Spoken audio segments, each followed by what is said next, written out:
Are you ready for some terror? I am ready. Well, that's good, because it's Horror Weekly, number Yay. 305. Of the horror guys. Yeah, that's us. I'm I'm Brian. Kevin. He's Kevin, if I didn't horror talk guys. over him.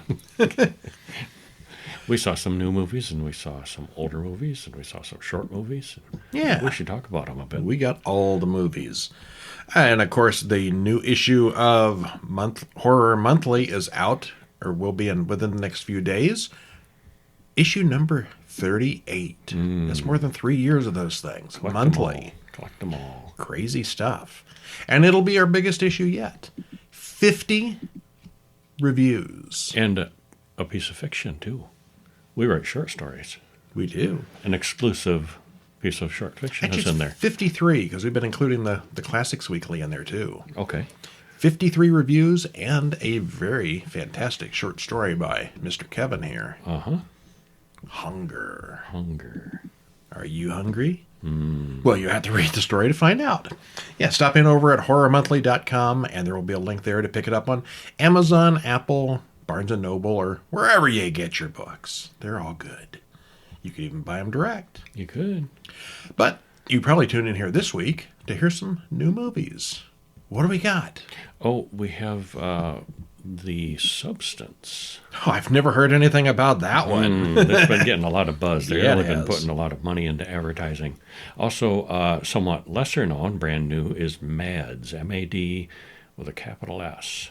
And I don't know what that name means. I still don't know what that name means. MadS. Yeah, I don't understand it. 2024's Azrael.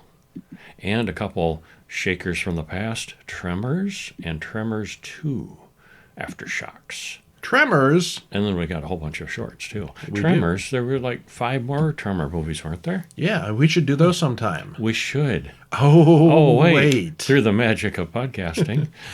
Yeah, if you are a paid member at horrorweekly.com, the bonus monthly newsletter and podcast covers Tremors 3 through 7.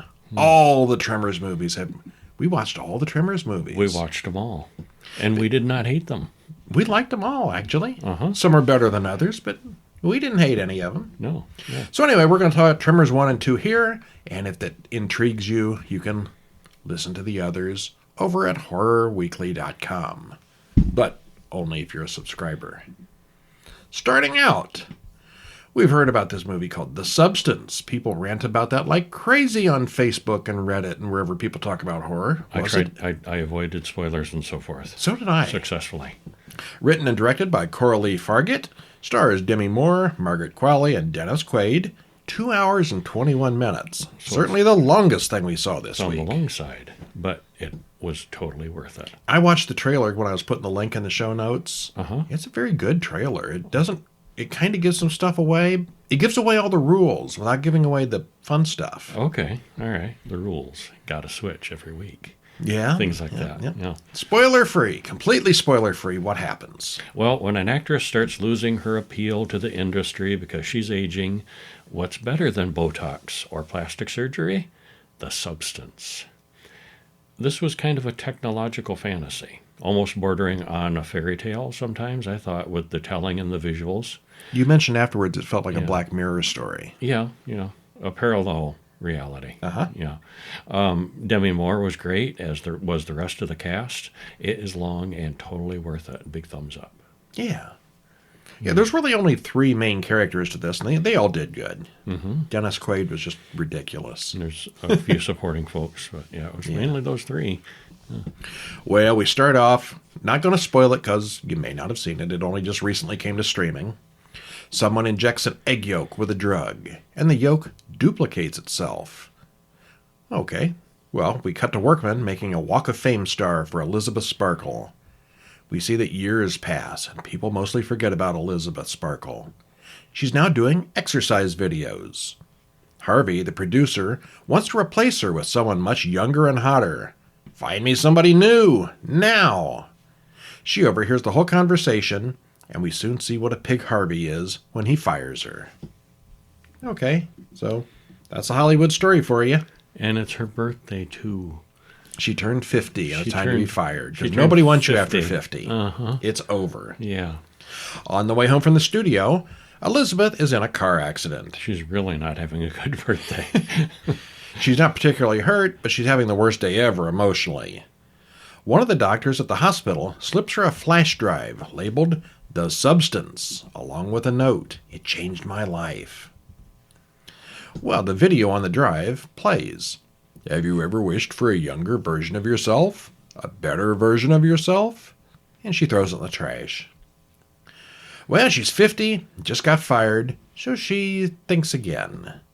In the morning, she sees a casting call in the paper for her former show. They're replacing her. She calls the number on the drive, is given an address, and goes there after she receives a magnetic key numbered 503. It's a very sketchy-looking place. Nobody's going to break into there. The door doesn't even open all the way up, but she goes in anyway. There's no one there, but she does find box 503 for her in a kind of a locker room. Inside is an activator, a stabilizer, and 2 packets of food, along with instructions. Activate once, stabilize every day, and switch every week. You are one. They are rules. There are rules here. There are always rules. And if the rules aren't followed, things Wouldn't happen. be a horror movie if we didn't know the rules ahead of time. She soon injects herself with the activator, which sends her into convulsions. As she lay on the bathroom floor, her back splits open, and a second, much younger version of herself crawls out her back. She's not a clone, but she's like the younger, better version. And yet they're both kind of still her, too. It's Yeah. complicated. After realizing what happened, the new version sews up the big hole in the original body with the sewing kit provided in the package. How thoughtful of them. The stabilizer aspect of the process looks kind of nasty, but she does it. Well, she's young, she's fit, and she wants her old job back. We should stop there. We should. Yeah. What? 'Cause It's all sounding pretty good. Yeah, Yeah. she got her job back. It's maybe. perfect, yeah. Well, it's more complicated than that. It always is. You know when there's rules like don't feed them after midnight. You know the Somebody's rules are going going to to be feed broken. them after midnight, yeah. Previously, I'd say Dead Alive was the bloodiest movie I've ever seen. Remember that lawnmower scene? This might be bloodier. It might be. Oh, This the is blood in this one. Wow. impossibly excessively ridiculous. Uh-huh. But if you like body horror, this is the one to watch this year. Oh, yeah. I'm amazed that David Cronenberg wasn't involved with this. It's right up his alley. It starts out pretty slow with rules and acting and drama. And it's a little slow, but when it gets going, it gets going. Yeah, it does. Demi Moore is kind of bland in the beginning, but once she starts getting nasty, she's hilarious. I didn't think she was bland. And she's actually 61. She's playing a 50-year-old, and she's 61. Yeah.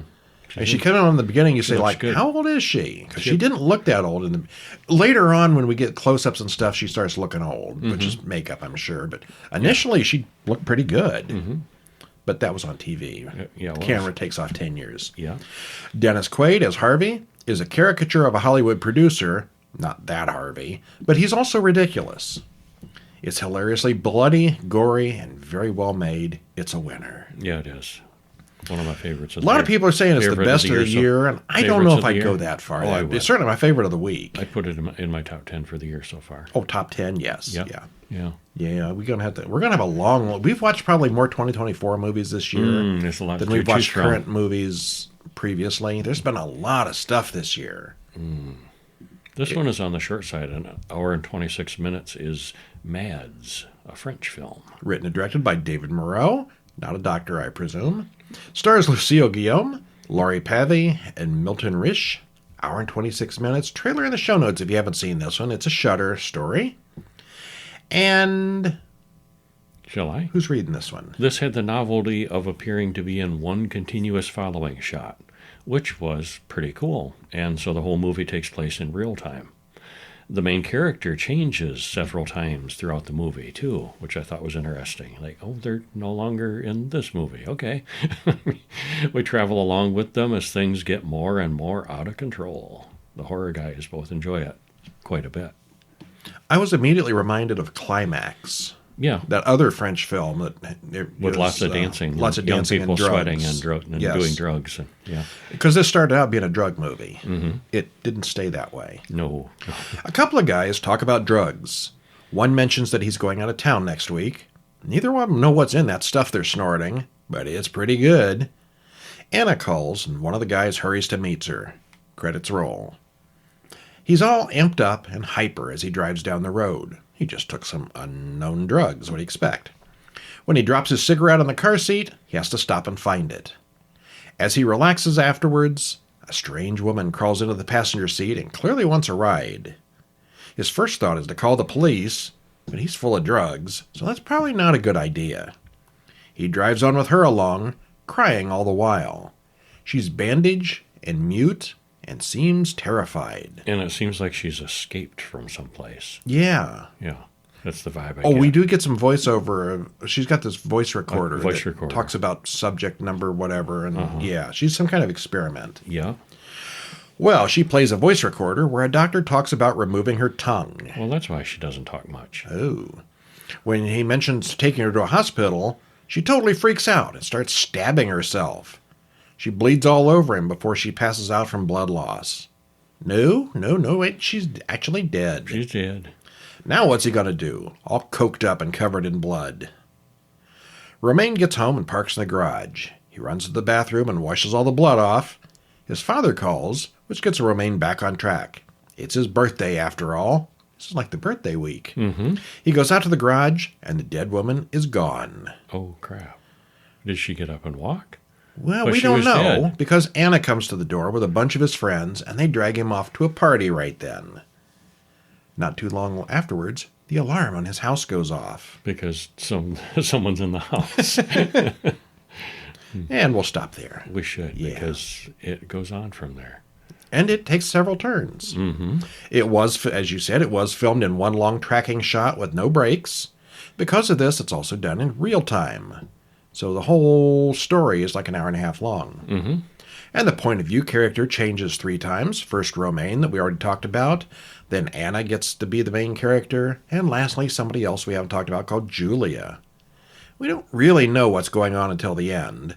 And even then, we don't get any specifics.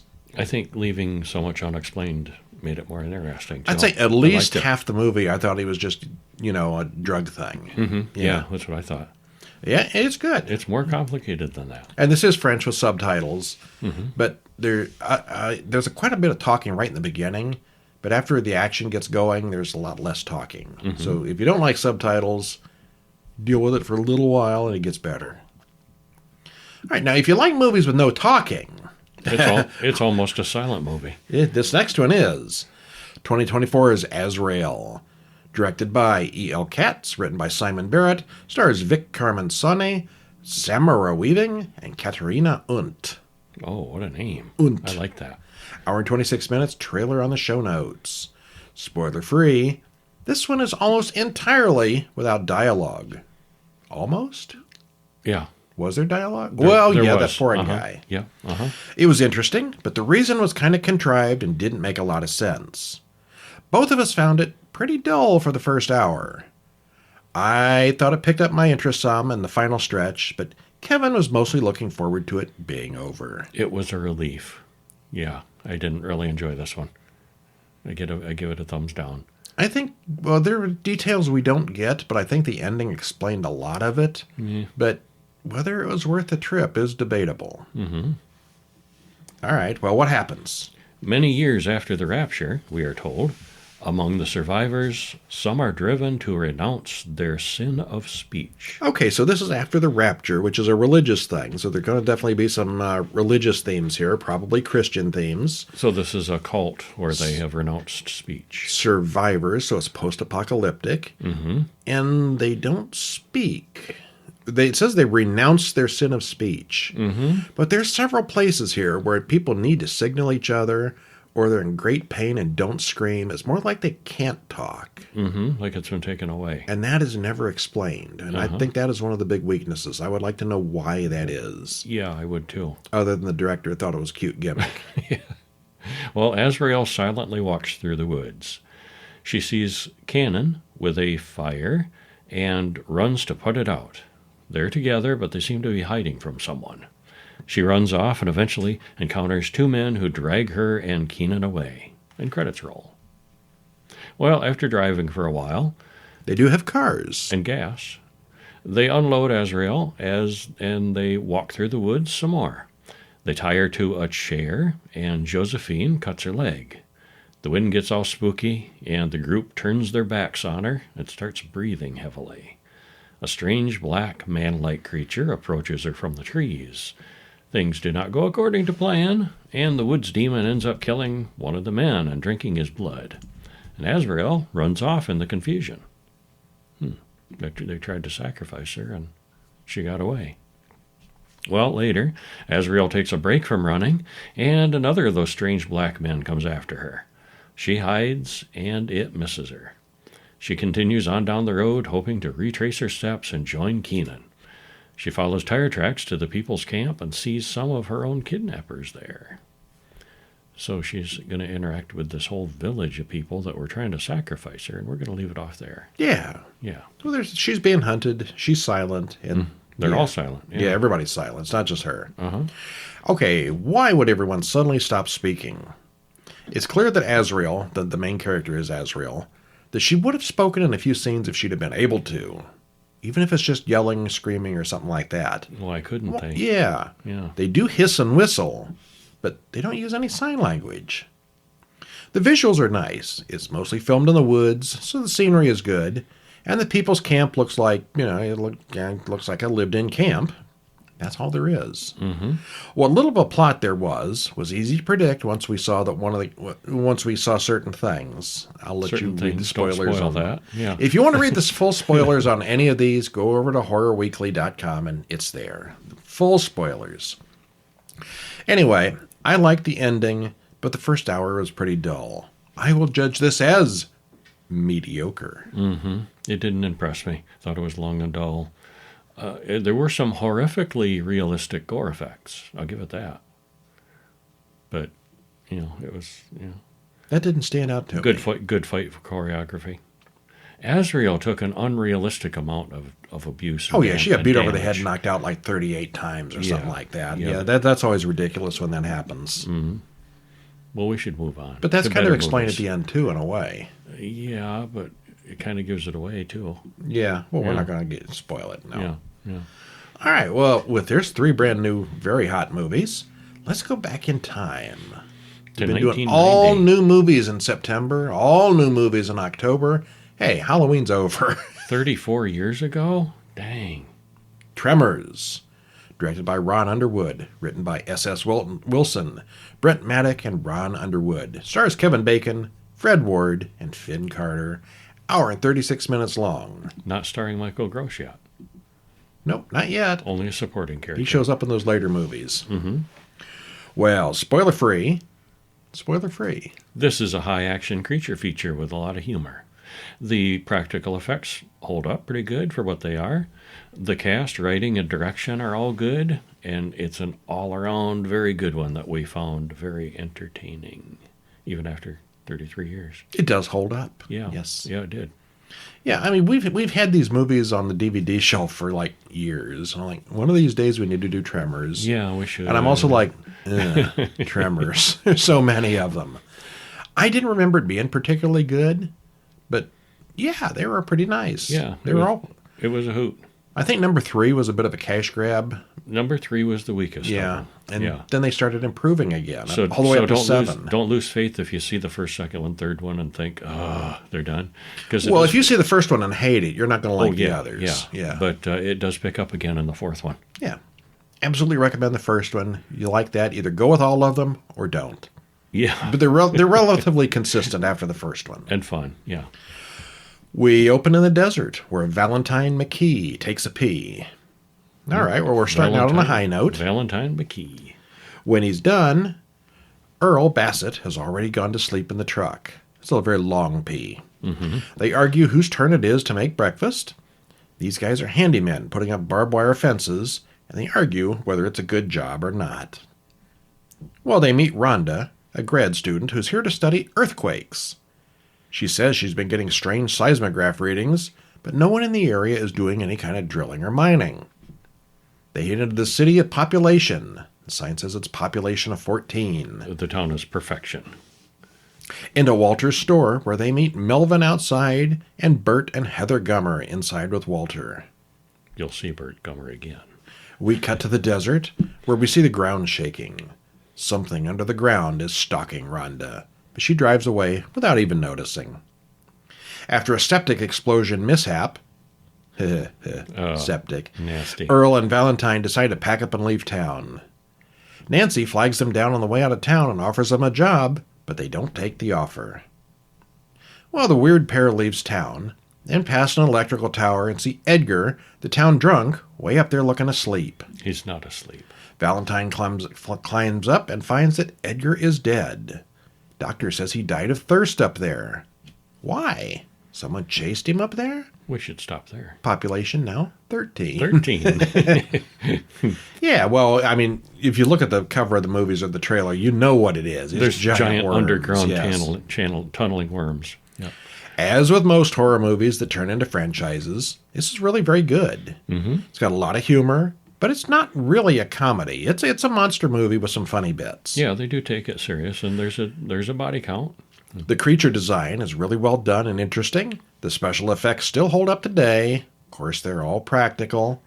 And there are just enough characters to get to know them as they die one by one. Mm-hmm, pretty much. The whole town and the entire small population are the set, and it's perfect. Yeah, good quantity of characters and everything. Mm-hmm. Yeah. Yeah, nice. Some of the townspeople live, some of the townspeople don't. And they come back in 1996 for Tremors II. Some of them do, yeah. Aftershocks. And some come back in 3 and beyond. Mm-hmm. 96 Tremors 2 Aftershocks, directed by S.S. Wilson, written by Brent Maddock, S.S. Wilson, and Ron Underwood. Stars Fred Ward, Chris Garton, and Helen Shaver. Kevin Bacon is tragically missing in this one. Budget. But it's an hour and 40 minutes, and there is a trailer in the usual place. Well, it turns out this was a fun sequel that was close to on par with the first one.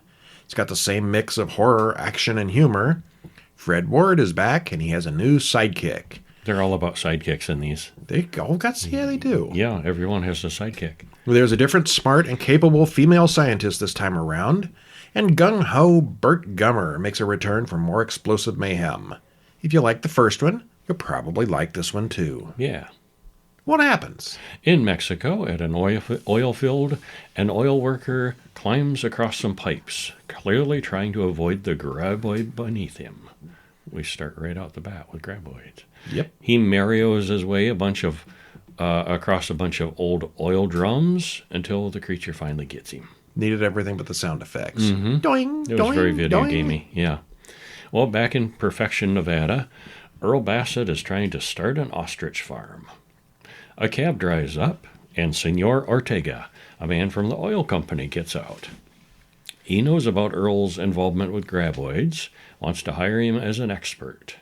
Grady, the oil guy's assistant, promised $50,000 per graboid hunted. That's a lot of money for per graboid. Yeah, it's the oil company; they can do it. Yeah, they want the graboids wiped out. Well, Earl's a bit of a celebrity now, and Grady is a fan. Maybe this is your second chance. Finally sways him. That is a lot of money. Well, when Earl and Grady show up at the oil fields, they meet Pedro, the chief engineer.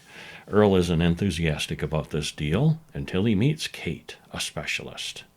They check out each other's butts. Well, that's not a graboid. Yeah, could have been. Grab. Kate's assistant, Julio, has been setting up seismographs all over. There's a whole graboid detection grid. Well, Earl and Grady go out for their first attempt at hunting.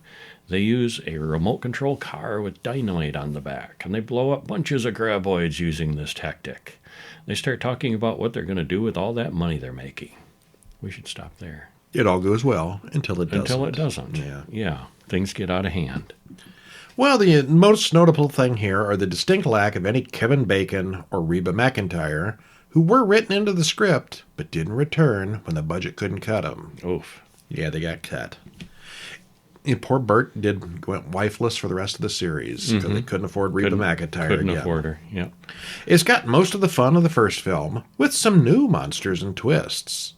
Now, this is one of the big keys of this whole series. Every movie the rules are a little bit different. Yeah, they all change. Yep, they mutate and grow different things. Yeah. It's got most of the fun of the first film. So, yeah, if you like the first one, it's maybe a little step down. A little bit, but not very big. It's still pretty decent. Yeah, it's forgivable. Yeah, I liked it a lot. Yeah. And again, we're not going to talk about the other movies here, but if you want to hear about Tremors 3, 4, 5, 6, and 7, check out horrorweekly.com in the paid membership section, and you can pick them all up. Or you can wait till next month. Actually, no, this month. In a couple of days, you can pick up Horror Monthly. It's November now. It's in the book. It's in the monthly magazine. So all 7 Tremors movies are available there. Cool. You don't have to subscribe. You can just pick up a single copy.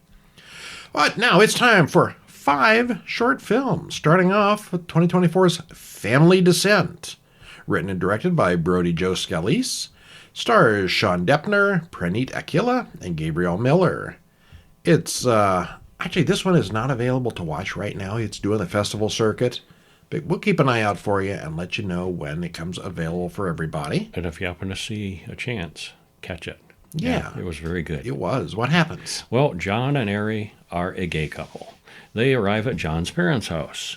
His father has recently died, and this is the first time John's been home in a while to hear the reading of the will. Well, that night happens to be a rare lunar eclipse, so it's all red. His mom is in bed, so the 2 guys quickly get busy on their own bed. And they're really surprised when Mom shows up, and John goes downstairs to find her. She wasn't in bed. No. She's got the whole family there as a sort of a surprise party. Surprise! Yeah, all the relatives comment on how big and good-looking John has gotten.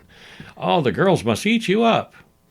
Yeah, well, then Mom wants him to meet Evelyn, a single girl from their church. She's painfully shy, and he's closeted gay, so that's not going to work so well. Wait till his boyfriend upstairs comes down. Yeah.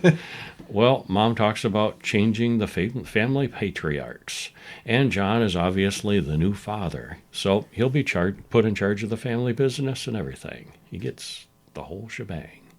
But then Ari comes downstairs. Oh, my. Family wasn't expecting him. John explains that they are roommates at college, which Ari takes as a snub, but John really wants that money. It's a lot of money. Ari threatens to leave in anger. Well, John goes inside and comes out to the family, and none of them are surprised, except maybe Evelyn and her mother, a little bit. Boy, did they make a mistake. Yeah. Mother and the family take John into another room where he learns a much bigger family secret than what he was hiding. Oh, that's small potatoes. Mm-hmm. Things spiral out of control very quickly here. And sometimes love wins. And sometimes it doesn't. But family is everything, right? As long as you have family. This looks great and has all the quality of a regular feature film. It's just a bit shorter than most.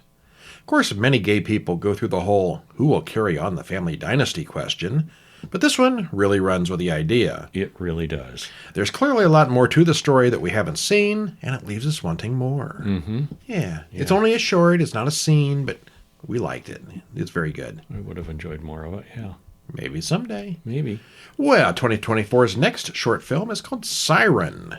Written and directed by Yancy Perez, stars Damian Luciano, Jazzy Holly, Celine Planata, and Christine Viviers. 5 minutes exactly. And this one you can watch on YouTube. There's a link in the usual place.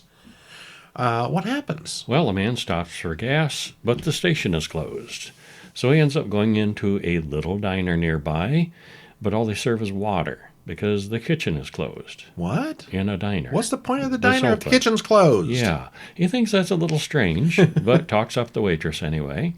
And when he mentions that the gas station was unattended, the diner staff gets really upset and runs out. And then things get weird. They do. Yeah. Very weird. Well, they always say that when you go traveling, don't drink the water. It's kind of hard in this place since it's all they serve. It's all about the water. I don't know. Diners always look very retro. This one especially so. Diners are never going to be the same after Twin Peaks. But this one would be quite right at home there. Mm-hmm. Only serves water. Yeah. It's a simple little short, but it's very good. Yeah, it was. Oh, speaking of water, you know what happens if you put water in your phone? You should put it in rice. Yes, the next short film is called Put It in Rice. Somebody went with this as an idea. Written and directed by Nicholas Jandora. Stars, Nicholas Jandora and Jackie Lee. 5 minutes and 1 second. Okay. This is on YouTube. Nick gets his phone wet. His girlfriend tells him to put it in rice to dry it out. He does, and it works fine afterwards. It's miraculous. When he spills water on his laptop, rice also brings it back from the dead. And he says it actually seems faster afterwards. It's a pretty useful trick. How far can you go with this trick? Oh, too far. Yeah. You can go too far with it. This was pretty great. It's fast-paced, well-acted, and absolutely clear what's going on and why. It's a logical progression of events, and it's a lot of fun to watch. That was probably my favorite short of the week. Yeah, mine too, I think. Yeah. The next one's very good, though, but I think the Put It in Rice is my favorite. Yep. The Bloody Ballad of Squirt Reynolds. Directed by Anthony Cousins. Written by John Karsko and Anthony Cousins. Stars Brianna Patnode, Nathan Timoshuk, Justin Jones, and Laura Matson. It's 7:31. All right. Well, a bunch of young people sit around a campfire while one guy plays the keyboard and tells them a story about a child who went to camp there long ago. He was disfigured and wore a Burt Reynolds mask all the time until the other children played a cruel trick on him. Now, years have passed. You know where this is going already. Years ago at a camp and cruel tricks and it's said that he is still living in the woods. No, he wouldn't be. That's just ridiculous. Nobody would do that. Yeah, it's another send-up of Friday the 13th films, but this one is just especially funny. It's the same old story, but they changed enough of the details to definitely make it worth a watch. It was very funny. I liked it. Yeah, very, very good. And the last one is a very short one. This was disturbing. Go Away, Baby. Written by Denman Hatch, Michael Malco, Michael Turnbull, Peter Hatch, and Sam Sandman. It's got some weird credits, so I don't know who did what. So those people were involved. It stars Daniel Lewis Hogg and Kayla Ironside. 3 minutes, 32 seconds. The doll. A baby doll. A man tries to play video games, but a stupid baby doll keeps staring at him. Don't you hate it when that happens? Yeah, I do. He puts it in the next room, but it comes back. It comes back, and he drop kicks it out the door. It always seems to return. How can he get rid of this thing? Well, there's almost no dialogue here until the end. It's just him and the doll. But it's always clear what's happening, although we don't know quite why until the end. It's well shot, bristly paced. Very nice. Very good. Very disturbing. Yeah. All right, well, that is it for this week. Tune in next week where we will have 5 more movies and some shorts of indeterminate number because that's the way we roll.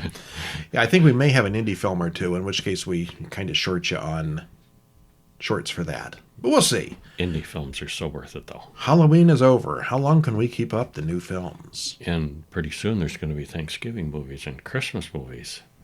Well, there are some Christmas horror movies. We've done a lot of Christmas horror. Yeah. I think we've only done like 1 or 2. No, we did. What was that? Gobble Gobble movie. Yeah. Yeah, we did a whole string of Thanksgiving movies, too. Yeah, we have.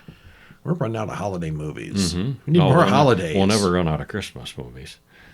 Oh, I don't know. So many of those out there. We did 30 a couple of years ago. 30 Christmas movies at one time. That was only a fraction of what's out there. There are more, yes. We need to see if I don't think we could do 30 in December again. Could we? I bet we could. Could we?